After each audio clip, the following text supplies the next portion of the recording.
Hey guys, it's Michael back. I've been working on some videos helping some of my friends over at the SAT sub over at Reddit on the SAT verbal sections. That's the reading, the writing, and the essay.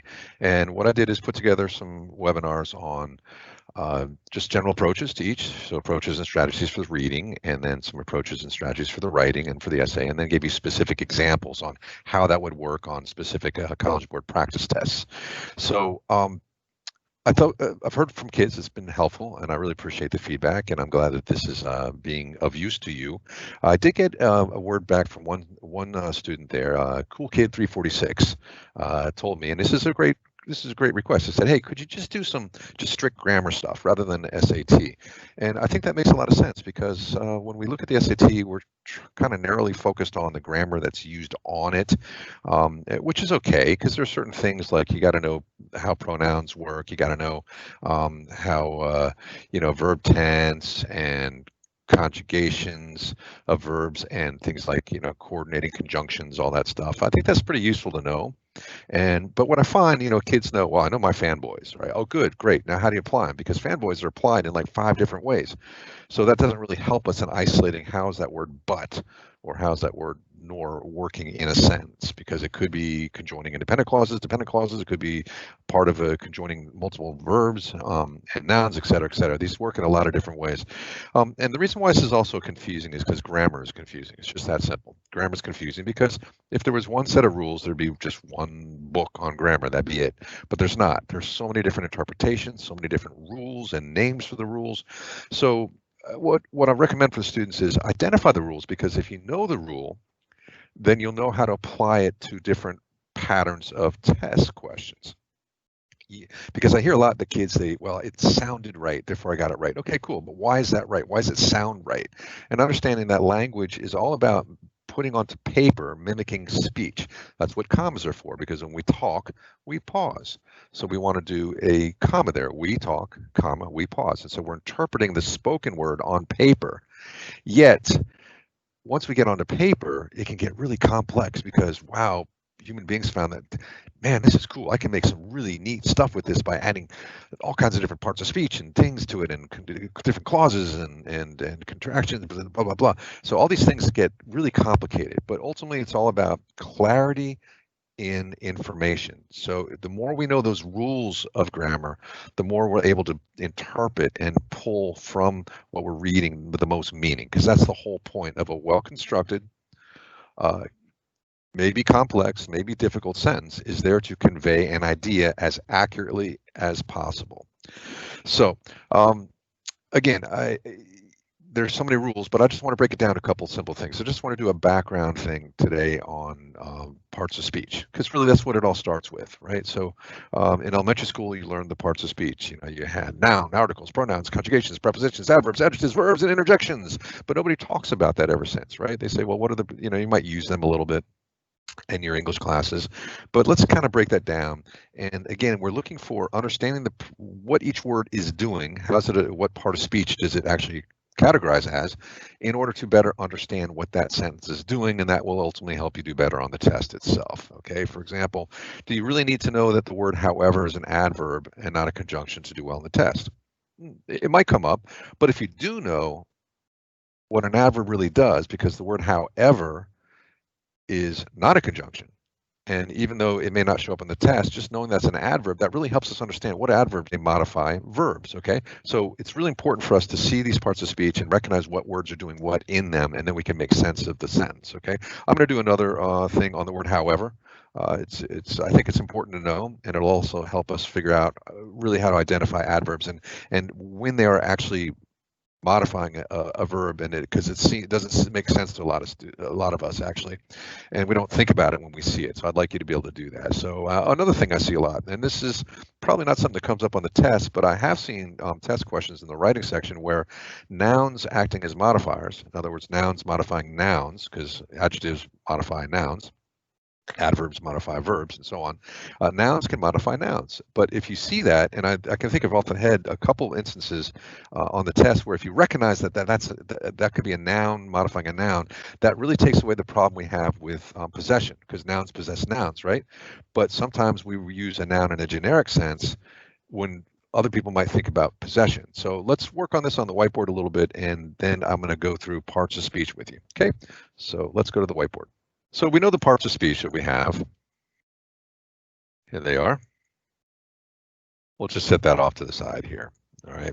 Now I want to get into this whole business about nouns modifying nouns, because this will launch us into parts of speech. Dog, food. Okay. So the word dog is modifying food, right? They're both nouns. I could say dog's food, right? And that's a completely different idea, because dog is owning food. All right. So how is it possible that the word dog, but I can't say this, by the way, dog's food.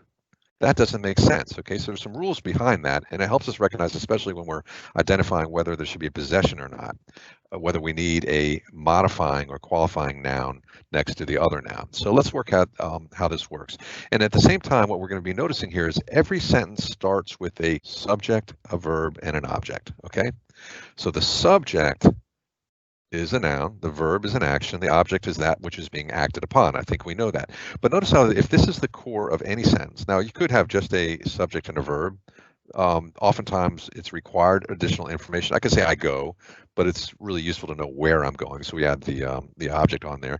But in any case, notice how when we have a subject, a verb, and object at the very base of a sentence, we can't separate them with a comma. So there we have an easy punctuation rule. We can't separate it with a colon or a semicolon, right? Or a dash, because we have subject, verb, object is the source of all of our sentences. Okay, once we know that, then that punctuation will start making more and more sense.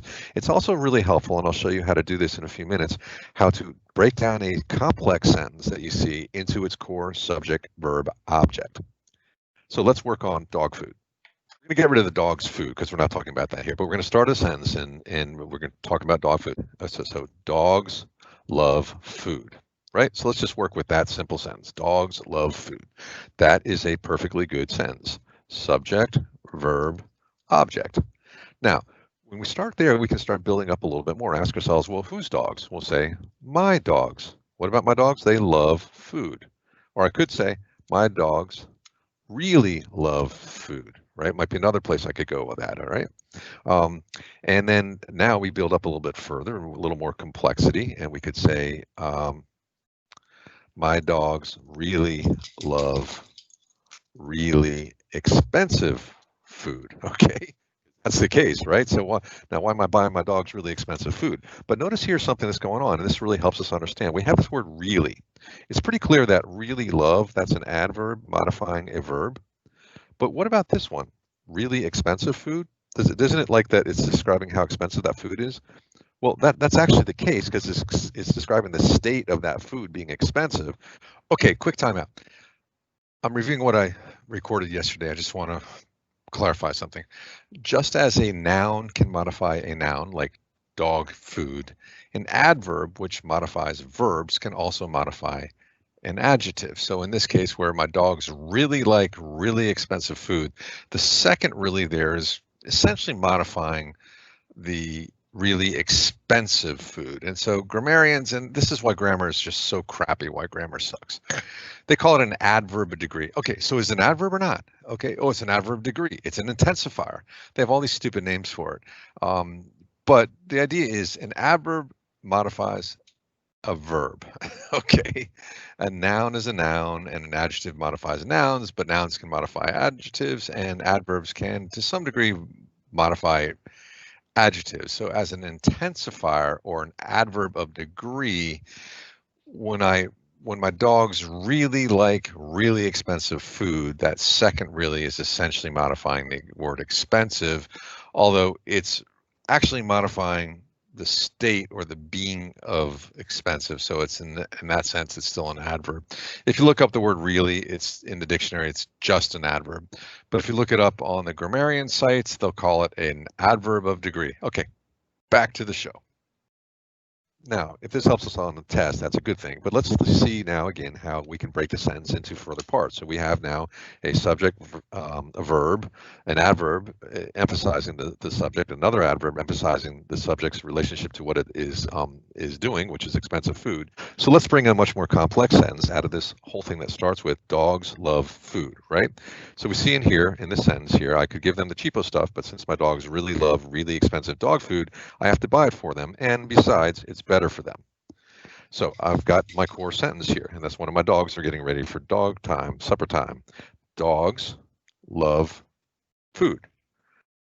Okay, so that's where a sentence starts, right there. That's the core of that entire thought I'm trying to express here, and the different things about it here. So everything else, what kind of food? Dog food. What about the dog food? It's expensive. Well, it's really expensive, and they really love it. Okay, but I have to put in this phrase here, since they love it, I have to buy it for them. And besides, it's better for them, okay?